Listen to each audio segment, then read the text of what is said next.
The other night, I had this very powerful experience when I was putting Dvash to sleep, and she didn't want me to leave the room. And we'd finished all of the stories, often involving baby sheep, and Moshe Rabbeinu running after one of them and finding the burning bush.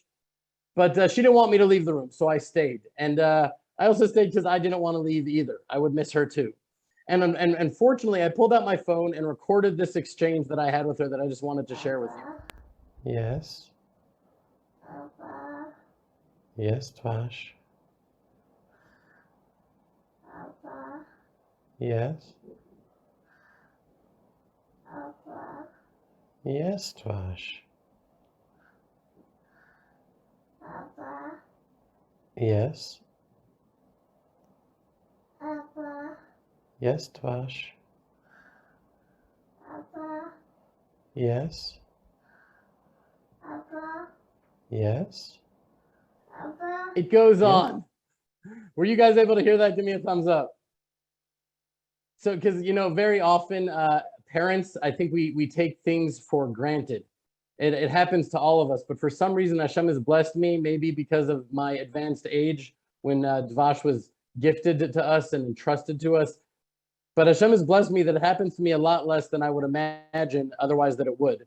Now, every time Dvash calls me Abba, just throughout the day for anything, every time she says Abba, my heart melts. My soul just dances. I don't even care what it's followed by. And for this recording, you could see I don't care if it's followed by anything at all. I could have stayed there all night. Yes, Dvash, Abba.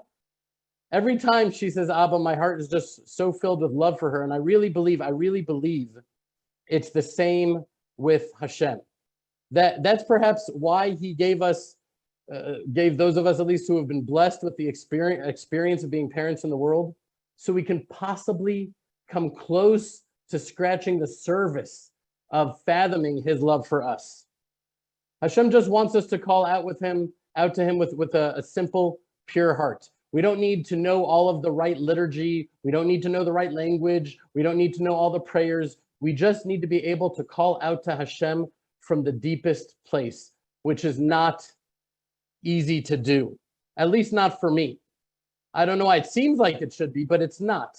Maybe it's the distractions of the world. Maybe it's the calluses around our hearts that are just the nature of existence in this lowest plane of reality. It's just not easy, at least it's not for me. And so maybe that's I was thinking this could be a suggested thing that we sort of do together, if you guys want. We could talk about it and we could share about it maybe next week. I'm in as well. I'll do it at some point this week. Let's go out into nature if possible, but it can be anywhere. Leave our phones behind if we can, right? Just disconnect, find a quiet place and just call out to Hashem. Let's just call out, just Abba, Abba, just the word Abba with all of our hearts. We're not just saying it, but we're calling out Abba from our hearts. We don't even know what to say. We don't need to have anything to say, just Abba. And let's just see how that goes. It can be a whisper. It can be a yell. It can be at the top of your lungs. It can be at a conversational tone. None of that matters. Whatever we need to do to have it come from our hearts. This highlight was taken from the Land of Israel Fellowship. Every week, hundreds of families from literally around the world come together on our live Zoom sessions to strengthen each other, to inspire each other, and to learn Torah from the Land of Israel, in which we connect the dots between the Bible, the Hebrew language, and the confusing events of our times. Go to www.thelandofisrael.com/fellowship or click on the link below to join. Thank you.